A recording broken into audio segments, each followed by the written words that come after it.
In a workshop somewhere in America, a contractor is standing in front of a shelf, doing math he does not like. On the shelf sit 40 batteries, yellow ones, red ones, a few in Makita teal. They power his drills, his impact drivers, a circular saw, an angle grinder, 2 work lights, a shop vacuum, and the radio that runs all day on the job site. A single high-capacity pack still lists for more than $100 at the hardware store. To rebuild that shelf on a rival brand would cost him more than $4,000, and that number covers only the batteries. It does not count the tools they run, the chargers screwed to the wall, or the days a crew would lose, learning a new system on work that is already behind schedule. What almost no one, buying a cordless drill in the year 2005, understood was that the drill was never really the product. The battery was, and the battery was about to become the most effective lock ever built into a hand tool. The pack on that shelf is not just a power source. It is a commitment. Every battery a tradesman buys deepens his stake in one company and quietly raises the price of ever leaving it. The man with 40 batteries is not a casual customer. He is the most loyal one a brand has. And in the economics of the cordless tool business, the most loyal customer is also the most captured. This is the fascinating story of the cordless tool battery, how it was sold as a convenience, and how it became a cage. The story does not begin with the batteries. It begins with a promise, one that was never written down. In the early years of cordless tools, the promise was simple. A tradesman bought a drill, and the battery that came with it would fit the next tool he bought, and the one after that. The pack belonged to the tool the way a cord belonged to a corded drill. No one thought to question it, because for years it was simply true. By the middle of the 2000s, that promise had built an empire. DeWalt's 18-volt platform, the yellow drills and saws that ran on a tall nickel-cadmium pack, sat in more contractor vans than any other cordless system in America. The batteries were heavy and they had their faults. Left half charged too long, a nickel-cadmium cell would develop what mechanics called a memory. Losing capacity, it never got back. But the system worked. A framer could drop a dead pack on the charger in the truck, pull a fresh one off the shelf and keep driving screws. Every new 18-volt tool DeWalt sold made that shelf of batteries worth a little more, because each pack now powered one more thing. The shelf was an asset, and it grew. 2005 was the year the ground began to move. 2 companies, almost in the same season, introduced a new kind of battery. Makita released a lithium-ion system it called LXT. Milwaukee released the first lithium-ion power tool battery sold in the United States, a 28-volt pack it called V28. Lithium was lighter than nickel-cadmium, ran longer between charges, shrugged off the memory problem, and held its power in the cold. By every measure that mattered to a working tradesman, it was better. It was also the beginning of the end of the unspoken contract, because lithium did not fit into the old shape, and the old batteries could not be made to fit the new one.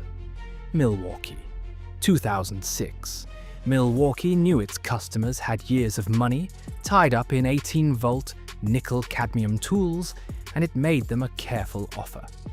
Its new lithium pack, called V18, was built to slide onto the tools they already owned.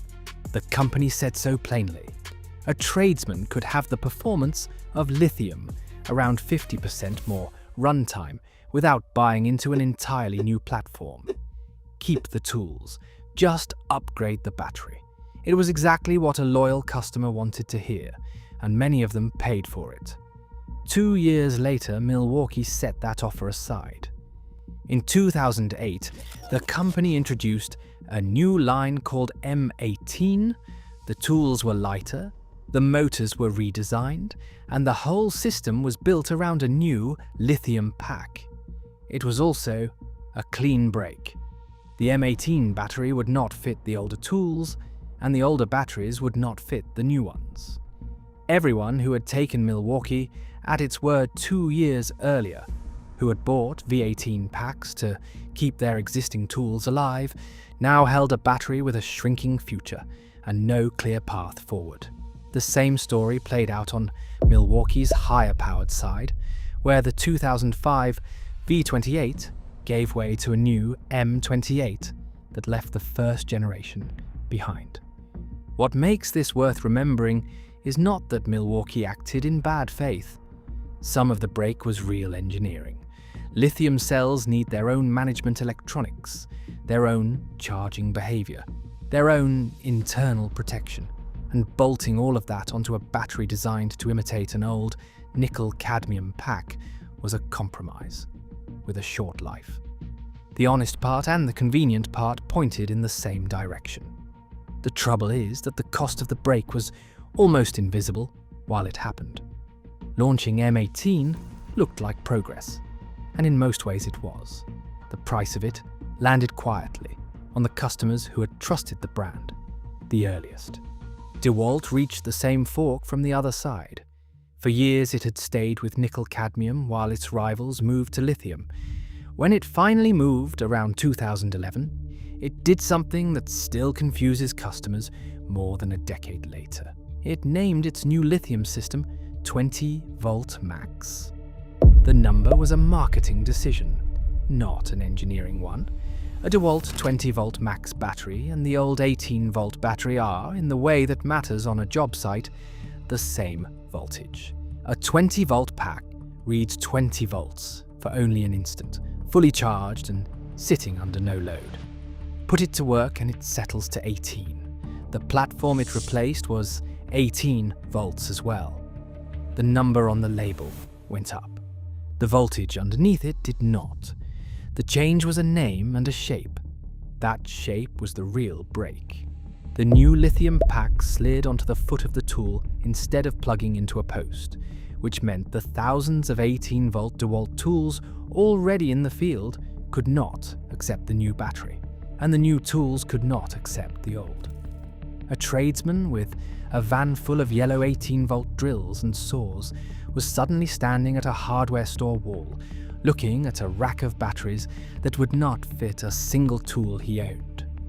There is a detail that was easy to miss in the moment. DeWalt did eventually sell a small adapter that let a new 20V battery run an old 18V tool. But it did not arrive until around 2015, 4 years after the switch. It worked in only one direction, lithium powering the old tools, never the reverse. It did not fit every tool, and the list of exceptions included some of the cordless nailers tradesmen depended on most, and it would never work with the battery DeWalt was about to build next. These stories fade a little more every year. If this one is worth remembering, a like and a subscription help keep the record alive for the people who were there. Thank you. Year 2016. By the middle of the last decade, the two largest professional tool brands in America had landed on two different answers to the same question. The question was how to sell a customer far more power without forcing him to throw away everything he already owned. The two answers reveal almost everything about how each company thinks. DeWalt's answer was called FlexVolt, and it was a genuinely clever piece of engineering. Inside the pack sat 15 lithium cells that could rewire themselves. Wired one way, they delivered 20 volts. Wired another, the same cells delivered 60. The battery read which tool it was attached to and reconfigured itself to match. Drop a FlexVolt pack into a standard 20V drill, and it behaved like a 20V battery, only with more runtime. Drop it into one of DeWalt's new heavy tools, a worm drive circular saw, a grinder, an 8-inch table saw, and it became a 60V battery. Two of them together could run a 12-inch miter saw at 120 volts, off the same packs that ran the drill in a man's other hand. Most important, from the customer's side, the FlexVolt battery was backward compatible. It ran the 20-volt tools he already owned. FlexVolt was a compatibility win and an upsell at the same time. It kept the existing customer inside the system while handing him a reason to spend much more, and it did so without ever once making him feel stranded. For DeWalt, the battery had become the bridge that carried a customer from one tier of the platform up to the next, and never off it. Milwaukee took the opposite road and arrived at nearly the same place. There is a reason tradesmen still argue about which approach was smarter. Rather than build a separate higher voltage system, Milwaukee bet everything on making one platform, M18, do all of it. It kept the same 18-volt interface it had launched in 2008 and spent the next decade and a half pushing how much that single interface could deliver. Brushless motors in 2012, higher output packs built from larger cells, batteries eventually rated as high as 12 amp-hours, then a new generation of pouch cell packs, all of them still sliding onto tools a customer had bought years before. Milwaukee's message to its loyal buyer was the mirror image of a platform break. Stay, and the money already spent only grows more capable. Both companies were doing the same fundamental thing. They were making it rewarding to stay and expensive to leave. The engineering looked different. The business logic was identical. The battery was the moat. Not every brand managed even this much continuity. Craftsman, the name that had defined the American garage for a century, broke its cordless platform more than once as it passed from Sears to new corporate owners, stranding a generation of 19.2-volt packs and the customers who had trusted them. When a brand changes hands, the unspoken contract tends to change with it. The new owner inherits the name and the loyalty. It does not always inherit the promise. There was one company that mostly refused to play the game this way. Makita's LXT system, the teal 18-volt platform it had launched back in 2005, is the closest thing the industry has to a promise kept. The same slide-on battery interface has now carried more than 300 tools across roughly 20 years. A pack bought for a Makita drill in 2007 will, in most cases, still slide onto a Makita tool sold this year. For a tradesman, that kind of continuity is worth real money. It means the shelf of batteries he built, one purchase at a time, never quietly turned to scrap, and that the decision he made about a tool brand in his 30s was not silently overruled in his 50s. The record is not spotless, and the people who lived through its rough edges remember them. When Makita introduced its first higher capacity packs, some of its earliest tools needed a small plastic tab filed away before they would accept the new battery, and the company stayed vague for a long time about exactly which tools were affected, answering a direct question with marketing language. Years later, Makita opened a second, separate platform of its own, a 40-volt system called XGT, and unlike DeWalt's FlexVolt, the new batteries built no bridge back to the old tools. Even the company with the best record eventually opened a new front. But the heart of the LXT promise held, and it held on purpose. Makita's continuity was no more an accident than the platform breaks were. It was simply a different bet about how to keep a customer. One company decided loyalty was something a brand earns by never making a man's batteries worthless. The others decided loyalty was something a brand manufactures by making those batteries impossible to walk away from. It is worth noticing which approach the trades themselves talk about most. In the places where mechanics and builders compare notes, the broken platforms come up again and again. And so does the brand that did not break. Which brings the story back to the shop, and the shelf, and the 40 batteries.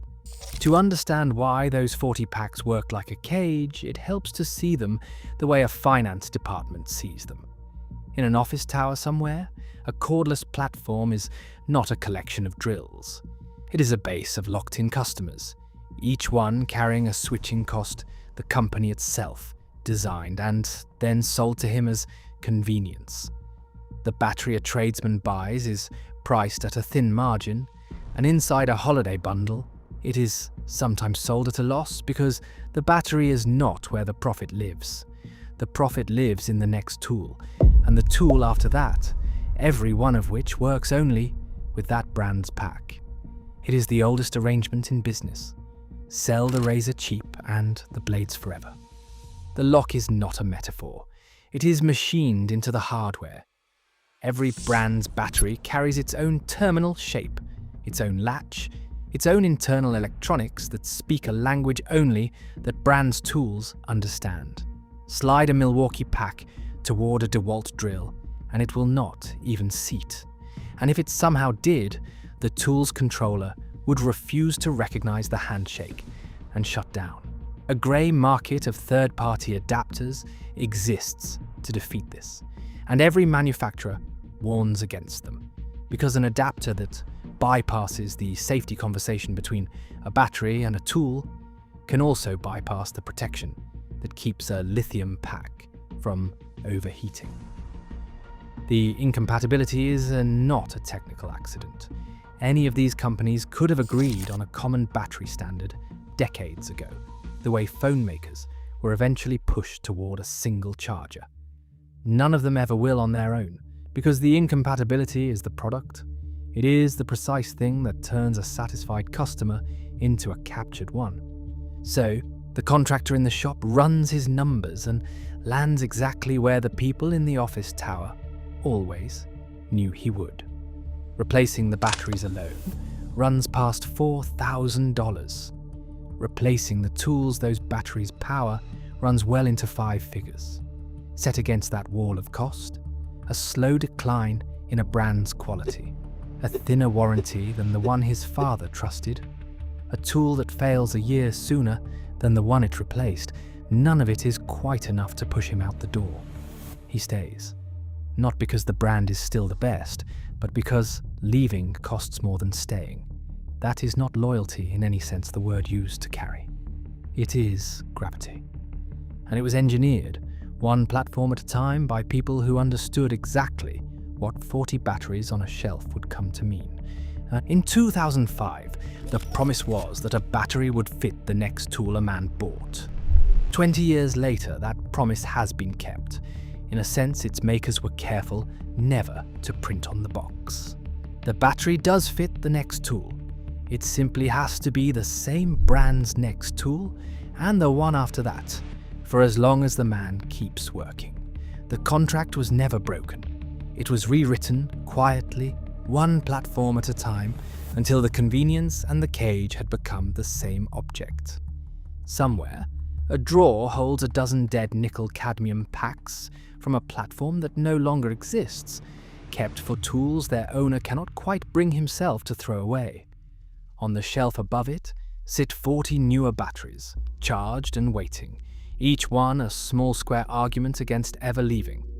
The drill was never the product. The lock was.